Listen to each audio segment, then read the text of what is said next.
Welcome to Talking Kootenay Books. I'm Keith Powell. I'm your host. I'm with Steve Tersmette. Steve, you've just put out a new book. It's a second in a series. I really appreciate the fact that you've done so much research and put together Waterfalls of the Canadian Rockies.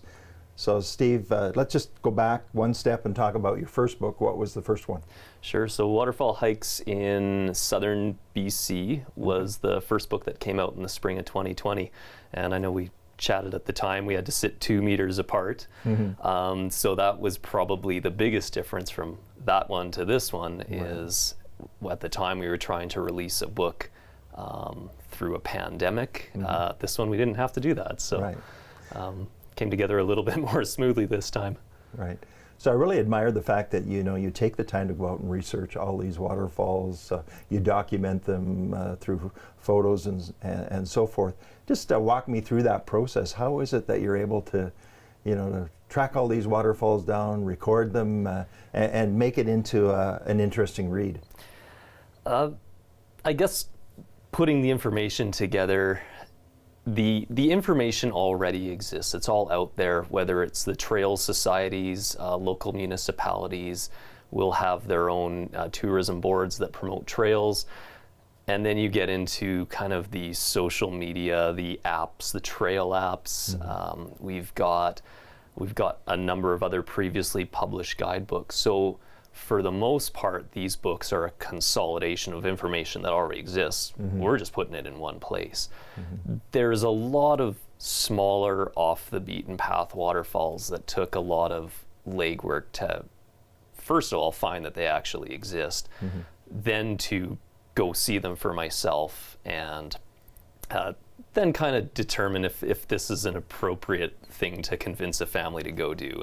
And so some of the hikes there where there was excessive bushwhacking, we left those out. Some that were just plain unsafe, we left those out too. So that's something that I really appreciate about your book. First one as well is that they seem to be very family friendly. So that's probably a reflection that you've got young children, and I understand they hike along with you on many occasions. So obviously on purpose, but is that sort of a niche that you think really is a good thing to introduce young people to the concept of being outdoors?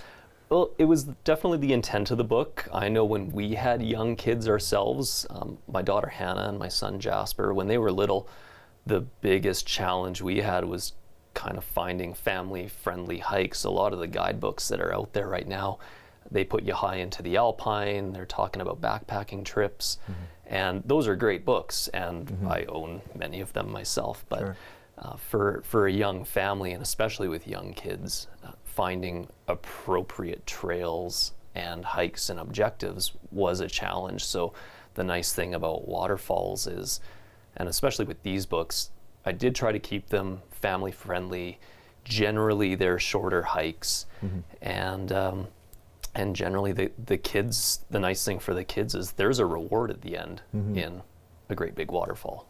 So it's a much easier sell to young families. And that said, I mean, it's not just intended for families with kids. Photographers are finding new things to go photograph. There's a lot of people that may not have the mobility, the endurance, the strength or stamina to get up to these high elevation places. So hikes in the forest to waterfalls gives them a reasonable objective and a nice way to spend a day too. Right. Great way to get out and enjoy the great outdoors. Absolutely. So I'm just wondering, your first book came out to rave reviews. People loved the fact that you've documented all the waterfalls in southern British Columbia. Now you've come out with the book about the Canadian Rockies. Can you just talk about maybe the similarities between the books and maybe some differences as well? Sure. So this book, Waterfall Hikes in the Canadian Rockies, this is volume 1, which covers the south portion of the Rockies from Waterton to Lake Louise. So we're looking at the Waterton, Crow's Nest, Kananaskis, and the south part of Banff National Park. And we've included the Kootenay and BC Rockies, Yoho and Kootenay National Parks, which is a little bit of overlap from the original Southern BC guide, but with a very different kind of market and locale in mind. Right. So where the southern BC guide would have appealed, generally to locals in the Okanagan and the Kootenays, this book is probably going to have more of an impact maybe to, folks in Calgary, Canmore, the tourist market that's going into the national and the provincial parks as well. So, right. But not to say we're not going to love it too. Sure. So you've broadened the market a little bit, your focus. What was the reaction to your first book? It did really well. It was appealing to a smaller market overall, I would say, but the feedback was really good. People that bought that book loved it for a lot of the reasons that I brought up earlier, and the fact that you can take your kids out and you can be getting on in age and still go out hiking and have a great day, and kind of get away from maybe a little bit of a conception that hiking is for mountains and up high and backpacking. So we've now got a great selection of shorter, gentle, friendly hikes that can appeal to a lot of people. Right. So let's just talk for a moment about the magic of waterfalls. Why do we love waterfalls? Well, if you really go down the rabbit hole, we'll get into like negative ions and how they. Or you might not have to go there. But no, I think it's there's kind of this hypnosis with waterfalls. They're captivating. They're beautiful. They're pretty things to look at and take pictures. But to go wandering through the forest and you can hear that waterfall coming and you start to get a little bit excited, and then you see it through the trees, and then you get up close and personal with it. So there's something special about waterfalls for sure.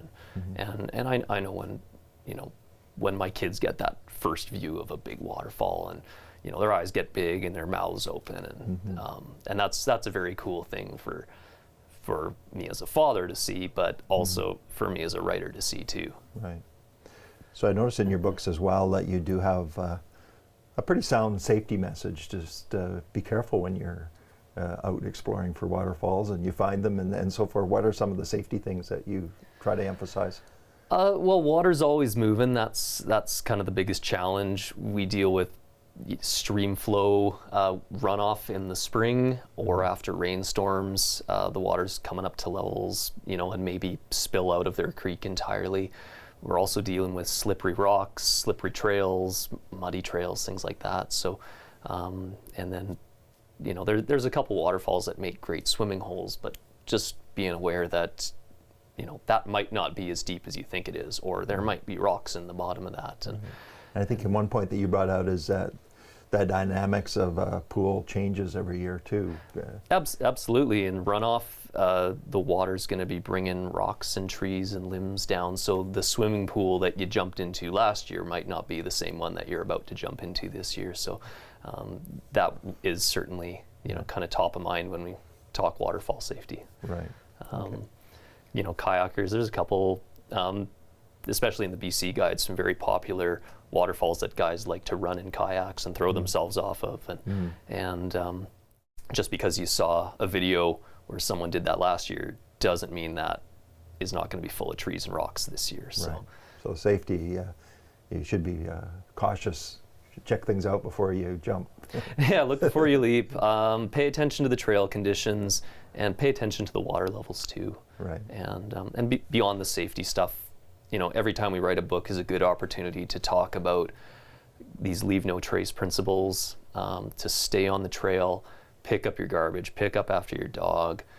If you're on an overnight trip, don't build fire rings or cairns and stuff like that. So we want to keep our impact in nature as low as possible. So you can have that conversation. We can talk about safety, but it's also a good opportunity to talk about kind of ethical backcountry uses too, and keeping our footprint as light as possible. Right. The one impression I get is that the waterfalls in the Kootenays, southern British Columbia, Okanagan, are a certain height. When you get into the Rockies, I would call some of those waterfalls pretty serious, big. So what's the dynamic between the small waterfall and the big iconic ones? Well, yeah, it's just the profile of the mountains. The Rockies have these huge soaring limestone walls, and a lot of them have glaciers on the tops of them too. So you get water that can flow year round because they're glacier fed.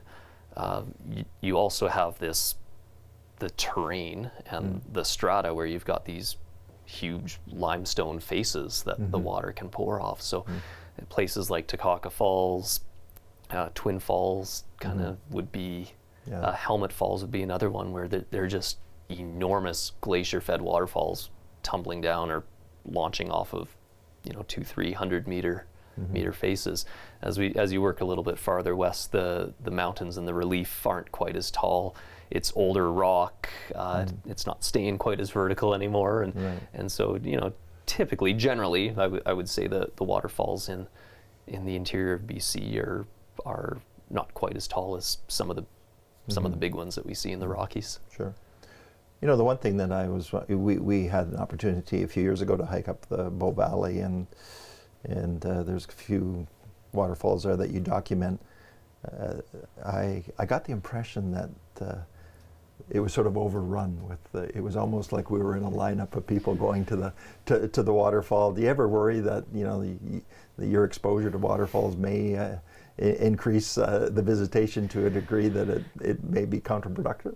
Yeah, and that's the dilemma of kind of being a guidebook author is, at what point have we convinced or shown too many people a certain place and we risk damaging it and or having overrun it. And there's certainly places in the Rockies that they've been busy for a long time. Places like Johnson Canyon and Red Rock Canyon in Waterton. There's places like Louise. There's places where they've been inundated with people for years and years and years. Some of these spots, I guess, maybe you let the cat out of the bag a little bit, and you're almost certainly going to see an uptick in traffic. That's probably inevitable. So I think the important thing is, yes, we're showing you new places. More people are going to know about them because that's generally what guidebooks do. So in the same breath, let's talk about being a respectful and sustainable user of those spaces and make sure that we can keep them special for everyone. Yeah, I think that's an important message. Yeah, and I think in this day and age, with social media, with Facebook, with Instagram, blogs, things like that, nothing's really sacred anymore. So it's, how can we have an important conversation or a realistic conversation about what our impact is as humans too. So I definitely try and, throughout the introduction and throughout the book, just remind people, hey, this is a special place. Let's leave it special for everybody. You know what? And I think that message comes through strong and clear, Steve. Good. As I read through your introduction to the book, and also throughout a number, you do remind readers that we sort of have a responsibility to respect what's there. Absolutely. So let's specifically talk about some areas. I personally have a real fondness for the Waterton Lake area, and it's you document a number of waterfalls in that area. What was that experience like? Waterton always seemed a little bit off the beaten path, even to me. Yeah, it's a national park, but it's actually a very small national park, and so Waterton can seem busy just because the people are funneled and concentrated into just a few locations. But overall, Waterton doesn't see nearly the traffic that Banff and Jasper and even Kananaskis would, for example. The one kind of key or prominent hike in Waterton would be that Crypt Lake Trail, where you take the ferry across the lake. You get to hike up the trail to the lake, but there's 4 waterfalls along the way, and each more impressive than the last.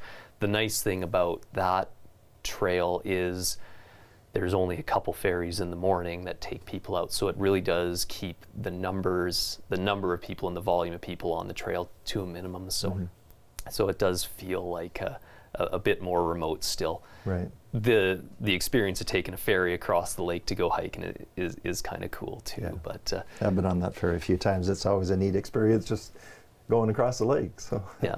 And it's a world-class hike that you can still experience with relatively few people. Yeah. And some very nice views along the way for sure. So let's just move up from Waterton. We go to the Crow's Nest Pass in Kananaskis. Let's just talk about some of the waterfalls that you encountered in that area. Sure. One of my favorites in the Crow's Nest Pass was the York Creek Falls. There's an old World War II era plane crash where the wreckage is still kind of scattered throughout the basin at the base of the waterfall. So that one was very cool. One of the ones where you actually go hiking for some plane wreckage, and the waterfall's a bonus. That's a very cool hike. It's a little bit longer, but a very unique and worthwhile day out for sure. And Kananaskis country? Kananaskis is one of those places. It's obviously getting a lot busier.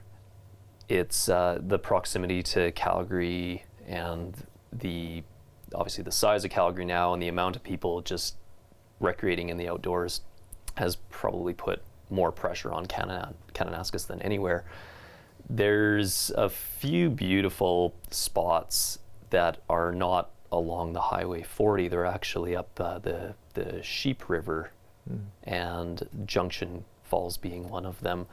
A bit of a hike. It used to be mainly a horse trail. That was, I think its origins was up Junction Creek on horse, and now it's become a fairly popular outing to go see Junction Falls, which is this beautiful 3-tiered waterfall, each plunging down into these blue pools. It's definitely, it's one of my favorites from the book. It's one of the most beautiful spots I came across in 4 years of hiking to waterfalls. Wow. So. Well, I would say it has to be impressive if it impressed you, Steve. So now I understand in the Kananaskis you had your father help you out. Yeah, so we did start writing this book as the pandemic thing was still kind of carrying on. So my dad lives in Calgary.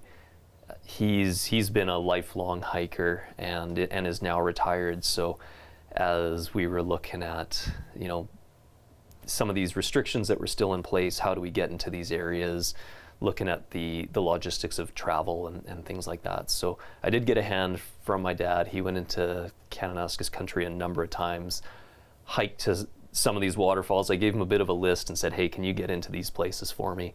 He happily went, snapped some photos for me, gave me an accurate enough trail description that I could adapt it for the purposes of writing. There's a few that I went back. More than anything, I wanted to see them for myself. And so even though he did the job I asked him to, I was selfish and I wanted to go anyway. So can't get enough waterfalls, right? No. Okay, so from there we go into like Canmore, Banff, Lake Louise, over towards Golden, Yoho, and so forth. Lots of spectacular waterfalls in that area. Anything stand out there? Yeah, so those, you're definitely getting into the part of the parks that are busiest. So that Highway 1 corridor out from Calgary. So through Canmore, into Banff, you've got the Grotto Falls, you've got the Lower Spray Falls, you get the Johnson Canyon, Cascade Falls in and around Banff, and then moving out through Yoho, you get like Takaka Falls, the Natural Bridge, and some of the big ones in that Yoho Valley area, and then Wapta Falls out towards Golden. So those would be tourist attractions. If you go there, just expect that you're going to be enjoying them with a lot of other people. Right. But there are some waterfalls tucked in there that just don't see nearly the traffic. So Hamilton Falls near Emerald Lake, for example, most people are focused on the lake. There's a really nice waterfall 15 minutes away that very few people go to. It's just not on their radar. Out towards Golden, most people are flocking to Wapta Falls, but if you're down in Golden or go up the Blaeberry River, that Thompson Falls or Blaeberry Falls, got a couple different names.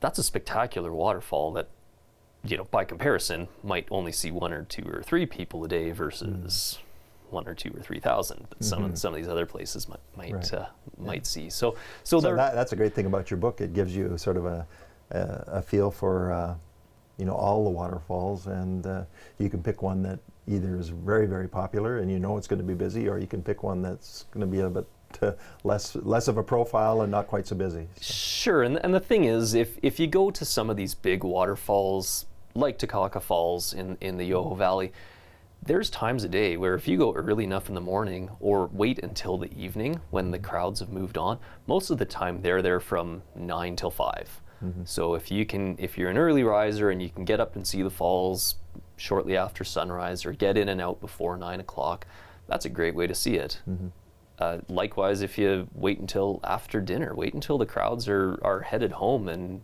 you're going to get a parking spot, mm-hmm. and there's going to be a lot less people around. So there's certainly a way to handle some of those busier locations. So a lot of people are getting in on tour buses. So Johnson Canyon, into the Yoho Valley, even Lake O'Hara, a lot of the traffic is based on when the tours are running. Mm-hmm. So if you can get in and out mm-hmm. kind of around their schedule too, it's going to be a lot quieter. So, yeah.